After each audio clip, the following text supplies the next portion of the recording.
Hey everyone, and welcome to the Deep Dive. Today, it's all about helping you guys conquer Python data structures and algorithms. Oh yeah, a classic. We've got this awesome PDF excerpt with us called Python Data Structures and Algorithms for Beginners. Super interesting stuff, I have to say. Even I learned some new tricks from it. That's great. I know. Yeah. This topic can seem a little intimidating at first.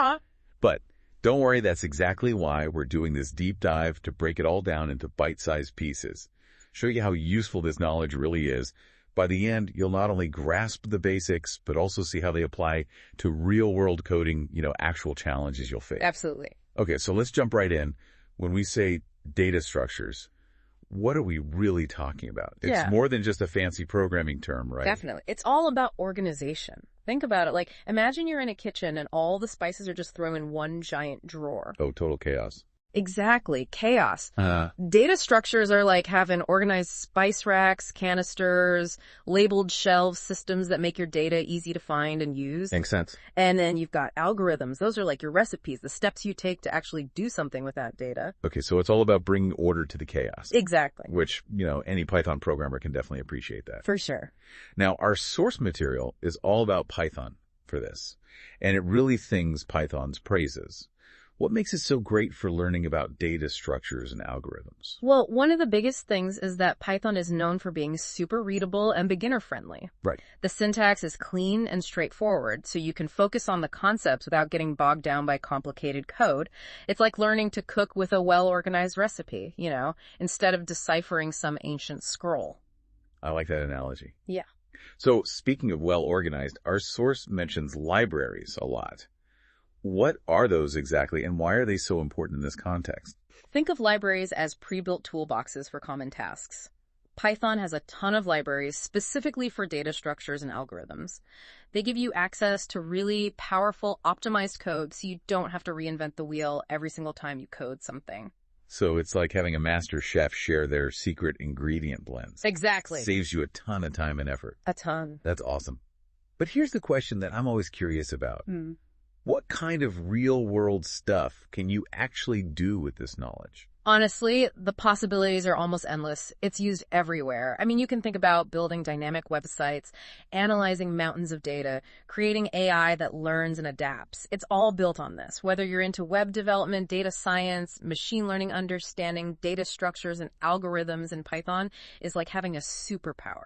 Okay, you've sold me. Let's dive into some specific data structures. Our source highlights lists as a great starting point, comparing them to, our trusty spice racks. Yeah. Why are lists so fundamental? Lists are all about storing things in order, like ingredients lined up on a counter, ready to go into a recipe. Each item in a list has an index, which is just its position in the list. Got it. This makes it really easy to access and change individual elements. Super useful. So if I need to add or remove something from my grocery list, a Python list would be the way to do that. Exactly. You can think of it like a dynamic shopping cart. As you add or remove items, the list updates automatically. And Python makes it really easy to sort lists, search through them, even combine lists together. Super versatile. Okay, lists are officially on my must-master list. Now, our source also talks about dictionaries, and it uses this really interesting analogy labeled jars. What's that all about? So while lists are great for sequential data, dictionaries are perfect for storing information with unique labels. Imagine it's like a phone book. You have names, keys, and then their corresponding phone numbers, values. Right. This lets you quickly look up specific information without having to search through everything. So it's like having a perfectly organized pantry where you can instantly find, like, the jar of peanut butter without having to rummage through everything else. Exactly. And the source mentions that dictionaries are used all the time in web development and databases. Oh, for sure. They're super important for storing and retrieving information quickly and efficiently, which is crucial when you're dealing with tons of data. Just imagine, like a website storing user profiles, each user would have their own unique key, and all their profile information would be the value tied to that key. It's like each user having their own personalized labeled jar, but on like a giant virtual shelf. Okay, dictionaries are climbing the ranks on my favorites list. Now, the source also mentions these things called stacks and queues.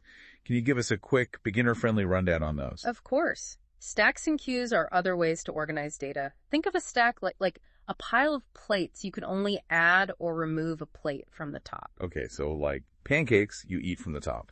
Exactly. It's last in, first out, or LIFO. And then a queue is more like a line at the grocery store. The first person in line gets served first, and everyone else waits their turn. First come, first served. Exactly. First in, first out, or FIFO. Okay, stacks are like pancakes, queues are like grocery lines. Got it. Now, our source talks about how these are used in programming, which is blowing my mind a little. What kind of real-world applications are we talking about here? Well, stacks are really useful for managing function calls in programming. Think of it as keeping track of nested tasks. And queues are great for tasks that need to be processed in a specific order, like managing print jobs or scheduling tasks in a system. Cool. I'm seeing how these simple structures are actually the building blocks of some pretty complex stuff. Okay, so we've got our containers, lists, dictionaries, stacks, and queues, each with its own unique way of organizing information. Now let's talk about algorithms, those all-important recipes. Absolutely. Algorithms are like the instructions that make things happen in your code. They tell the computer what to do with all that data we've organized. And our source really emphasizes that understanding algorithms is key to writing efficient and elegant code. But before we jump into examples, I have to ask, where do we even begin with this vast world of algorithms? A great place to start is by understanding the different categories of algorithms. Like, we have sorting algorithms, search algorithms, graph algorithms, each designed to tackle a different kind of problem. Okay, so it's like organizing our cookbook. Exactly. You wouldn't put dessert recipes next to breakfast ones. Makes sense. All right, I'm ready to unlock the secrets of efficient coding. Let's dive into those algorithm adventures. Welcome back to the deep dive. We're ready to unravel more of these algorithm mysteries. Awesome. So you mentioned different categories of algorithms. What are we talking about here? Yeah, it's like organizing your cookbook, right? You wouldn't put dessert recipes next to breakfast ones. Right. In algorithms, we have categories like sorting algorithms, search algorithms, graph algorithms, each designed for a specific type of problem. Okay, that makes sense.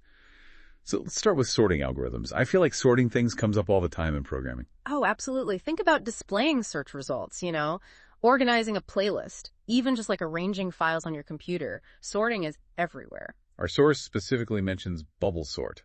Is that the go-to sorting algorithm? Bubble sort is a classic one, and it's pretty easy to understand. Imagine you're sorting a list of numbers from smallest to largest. Bubble sort basically repeatedly compares adjacent elements and then swaps them if they're in the wrong order. It's kind of like those little bubbles in a lava lamp slowly rising to the top. Okay, I like that visual. But the source also kind of implies that there are more efficient sorting algorithms out there. What makes one algorithm more efficient than another? That's a great question. Efficiency in algorithms often comes down to how much time and memory they use. Some algorithms are like a super fast sports car. They just zip through the data quickly, while others are more like a reliable truck. They get the job done, but they might take a bit longer. So in a real-world scenario, choosing the right algorithm could make a huge difference in how well my program performs. Absolutely. If you're working with a massive data set, using an inefficient algorithm could mean your program takes hours or even days to complete a task. Okay. I'm definitely starting to see why understanding these algorithms is so crucial. Now let's talk about search algorithms. I feel like I'm constantly searching for things in my code. Are there algorithms for that too? You bet. Search algorithms help you find specific items in a data set quickly and efficiently. A classic example is binary search, which works a lot like looking up a word in a dictionary. I've always wondered how dictionaries are so efficient. Walk me through that. Imagine you're looking for the word algorithm. You wouldn't start on page 1 and flip through every single page, right? Oh, way. With binary search, you open the dictionary right in the middle. If the word you're looking for comes before the words on that page, you need to search in the left half of the dictionary. If it comes after you search the right half, you just keep dividing the search space in half until you find the word super fast. Wow, that's way more efficient than my usual method of frantically flipping through pages. Right. And our source mentions that this technique is used all the time in databases. All the time, databases often contain millions or even billions of records. Using a linear search would be incredibly slow, but binary search lets you find specific data almost instantly. Okay, binary search is officially my new best friend. Now, our source also mentions this concept called recursion, which honestly sounds kind of mind-bending. Can you shed some light on that for us? Recursion is like a magic trick where a function calls itself to solve smaller versions of the same problem. It's like those Russian nesting dolls. Each doll contains a smaller version of itself. I always get those dolls mixed up, but I think I'm starting to get the idea. It's like breaking a problem down into smaller, similar pieces until you reach the solution. Can you give us a practical example of that? Sure, imagine you're calculating the factorial of a number. The factorial of 5, for example, is 5 times 4 times 3 times 2 times 1. A recursive function, to calculate this, would basically call itself with smaller and smaller numbers until it reaches 1, and then multiply all those results together. Okay, this is starting to click. Recursion seems like a powerful tool for solving problems that have that repeating pattern. But I imagine it can get pretty complex to wrap your head around. It definitely takes some practice to master, but once you get the hang of it, recursion can be a really elegant and efficient way to solve certain types of problems. Well, we've covered a lot of ground today, from sorting and searching to the mind-bending world of recursion. I feel like I'm starting to see the bigger picture here, but before we wrap up, I have one more question that's been nagging at me. Our source talks a lot about libraries, but are there any specific ones that are just absolutely essential for working with data structures and algorithms in Python? There are definitely a few must-knows. The collections library is a great starting point. It provides optimized versions of common data structures like lists, dictionaries, and queues, and even some specialized ones like decks and named tuples. So it's like having a toolbox full of pre-built, super efficient tools. Sign me up. Are there any other libraries that are particularly useful in this area? Absolutely. If you're getting into data science or machine learning, you'll definitely want to check out NumPy. It provides powerful arrays and matrices for numerical computation, and it's incredibly fast and efficient. Okay, NumPy is definitely going on my list to explore. So we've got our libraries, our algorithms, our data structures. It feels like all the pieces are starting to come together. But I have to ask, what's the best way to actually put all this knowledge into practice? That's where the real fun begins. The best way to solidify your understanding is to roll up your sleeves and start coding. And our source has some great tips on how to do just that. I'm ready for the challenge. Bring on the coding adventures.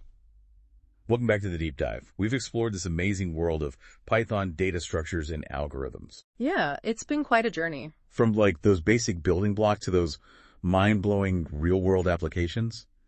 I'm still processing it all, honestly. It is pretty incredible how much power is packed into these simple concepts, right? Right.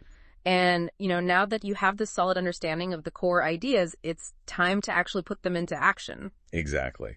Our source really emphasizes hands-on experience as the key to mastering this stuff. So what are like your top tips for taking that next step and becoming like a coding ninja? Well, first of all, embrace the challenge. Don't be afraid to dive into coding problems. Right. Even if they seem a little daunting at first. Remember, every expert coder was once a beginner. Totally. And the journey is all about learning from those mistakes. Trial and error. I love the embracing the process rather than like striving for perfection right away. Yeah. Our source also talks about, starting small and gradually increasing the complexity. Oh, absolutely. It's like you wouldn't try to bake a 5-tier wedding cake on your first attempt at baking, right? Start with those classic beginner-friendly projects like building a simple to-do list, creating a basic calculator, maybe even designing a text-based adventure game. Something fun. Okay, so it's like leveling up in a video game. Exactly. Mastering those basic moves before you take on the boss level. Exactly. But even with those smaller projects, it can be tough to know where to even start. What advice would you give for actually applying these, data structure and algorithm concepts in a practical way? Think about the problem you're trying to solve and ask yourself, okay, what's the best way to organize this data? Okay. Which algorithm would be the most efficient for this specific task? For example, let's say you're building that to-do list we talked about. Okay, I'm picturing it now. Super organized, color-coded, all that. Dream big. Exactly. Ugh. So you could use a list to store all those tasks and then maybe use sorting algorithms to prioritize them. Right. Like by due date or importance. You might even want to add a search function, right? So you can easily find specific tasks. Yeah. Binary search to the rescue. Oh, yeah. It's all starting to click now. I'm seeing how those like seemingly abstract concepts can actually apply to like real coding challenges. Mm-hmm. But let's be honest. Sometimes, even with the best intentions, you get stuck. Oh, for sure. So what are your like go-to resources for those moments when you hit a coding roadblock? There are so many amazing resources out there. Online communities like Stack Overflow can be lifesavers. Right. You can search for solutions to specific problems, ask questions to a huge community of experienced developers. It's like having a global network of coding mentors at your fingertips. Exactly, yeah. And speaking of mentors, our source also suggests checking out platforms like LeetCode and HackerRank for like more structured practice. No, those platforms are fantastic for sharpening your skills. Yeah. They offer a ton of coding challenges ranging from beginner-friendly to like super challenging. And you get feedback on your solutions, which is so valuable for learning and improving. So it's like a coding boot camp where you can test your skills and, see how you stack up against other programmers. I'm ready to sign up. But before we wrap up, I got to ask about something that's been on my mind. A lot of people seem to think you need like a PhD in mathematics to understand algorithms. Oh, not at all. I mean, while some advanced algorithms can require a deeper understanding of math, the core concepts are really more about logical thinking and problem solving. You don't have to be a math whiz to grasp the fundamentals and start using them in your code. Yeah, that is a huge relief. So, to anyone listening who might be feeling a bit intimidated, just know that this is totally within your reach. Absolutely. And remember, this is a journey, not a destination. I love that. There's always more to learn, new challenges to tackle. New ways to level up our code. Exactly. Well, this deep dive has been incredible. We went from feeling a little intimidated to actually feeling excited and empowered to put all this knowledge into practice. It's been great. And honestly, we've only scratched the surface here. Well, the world of Python data structures and algorithms is huge, and it's always evolving. So keep exploring, keep experimenting, keep pushing your coding skills to that next level. Couldn't have said it better myself. Thank you all so much for joining us on this deep dive into the fascinating world of Python data structures and algorithms. We hope you feel inspired and ready to take on those coding challenges with newfound confidence and, a sprinkle of coding magic.